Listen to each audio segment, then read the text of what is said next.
Assalamualaikum warahmatullahi wabarakatuh. Perkenalkan, nama saya Lutfi Fadila Laviana dari kelas A20 MIPA 5. Video kali ini untuk memenuhi tugas mata pelajaran prakarya dan kewirausahaan bab budidaya ikan konsumsi. Di video ini saya akan mewawancarai seorang pembudidaya ikan konsumsi. Yuk simak wawancara berikut. Assalamualaikum Kak. Waalaikumsalam. Mohon izin untuk mewawancarai tentang budidaya ikan konsumsi. Ya, silakan. Jenis ikan apa yang Kakak budidayakan? Untuk saat ini ikan yang saya budidayakan yaitu berjenis ikan lele. Sejarah budidaya ini merupakan penghasilan utama atau tambahan? Tambahan. Mulai budidaya ini dari sejak kapan? Kalau mulainya itu sebenarnya udah lama, tetapi kan karena karena kan pasarnya itu kan sering naik turun toh. Jadi saya itu kalau membudidayakan ikan itu tidak ikan konsumsi saja, tapi juga ikan hias. Jadi kita sering bergonta-ganti gitu loh, biar nggak sering terjadi kena penyakit. Jadi semisal tahun ini kita membudidayakan ikan lele gitu ya, tapi tahun berikutnya misalkan ini tahun 2021, jadi tahun depan 2022 saya akan menggantinya dengan ikan hias. Jadi kita harus mengganti kayak tanaman gitu loh, biar penghasilannya itu bertambah terus. Modal awal usaha hingga saat sekarang? Modalnya itu sih kalau dari benih itu murah sih. Kalau ikan lele itu termasuk masih bisa terjangkau. Tapi yang mahal itu pakannya, karena kan ikan lele itu pakannya termasuk banyak dan perkembangannya itu cukup cepat. Jadi kita harus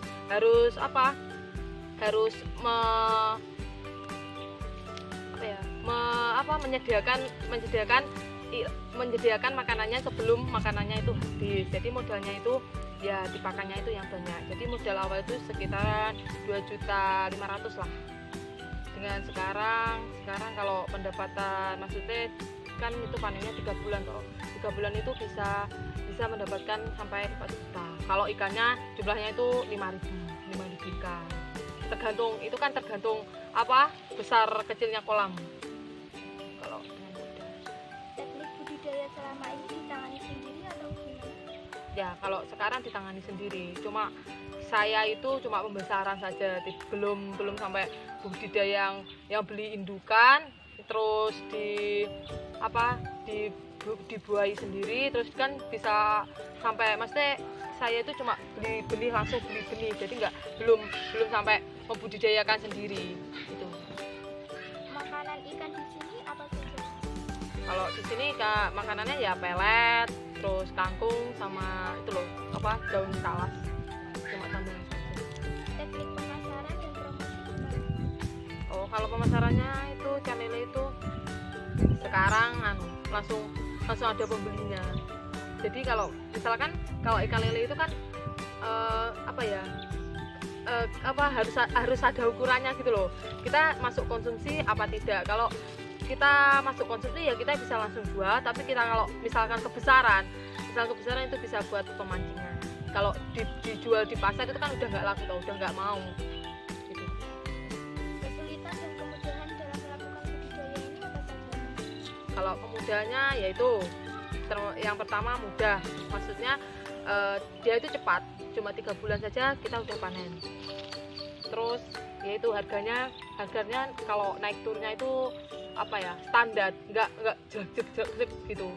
Misalkan di kemarin itu harganya sampai 16.000, nanti turunnya cuma 14,5, 15 gitu. Jadi kan sedikit aja perbedaan naik turunnya itu. Kalau kemudahannya, kalau kesulitannya itu yaitu kita harus melihat cuaca, terus kita harus teliti dalam hal pakan sama air. Kalau ikan lele kita ya juga kata orang-orang kan itu mudah loh kalau ikan lele, tapi yang saya alami itu ya pasti ada kendalanya lah. Kalau yang pertama yaitu kita harus teliti dengan air, menjaga air. Kalau kalau ikannya udah besar kita harus sering-sering mengganti airnya. Maksudnya nggak bersih tapi kita harus menggantinya setengah. Kalau bersih ya nggak bagus. Kalau ikan lele itu bisa bertengkar itu loh sama temannya, karena kan itu ikan lele kan termasuk ikan pemakan temannya itu loh gitu. Fasilitas penunjang budidaya ini apa saja?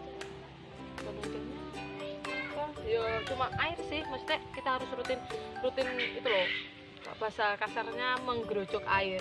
Jadi setiap pagi, siang, sama sore pokoknya kita harus menjaga airnya.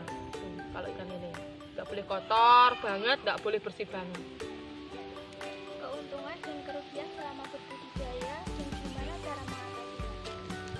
Kalau itu kita kan, kalau kerugiannya itu mungkin kalau ikan lele, kalau sekali saja terserang sama penyakit itu kan langsung mati semua toh, nggak bisa diatasi udah gimana, udah misalnya nggak bisa diatasi kalau ikan konsumsi lele ya gitu. Tapi kalau sekarang cara mengatasinya gimana ya, kita harus yaitu misalkan kita kelihatan mati satu ya di atas, kita harus meneliti sampai ke dalamnya. Jadi kita harus mencari mana temannya lagi yang mati gitu.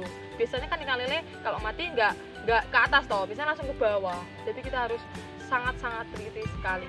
Kalau ada ikan yang mati satu aja, kita harus mencarinya sampai ada berapa lagi gitu. Harapan ke pemerintah dan masyarakat? Harapannya semoga harga pasar,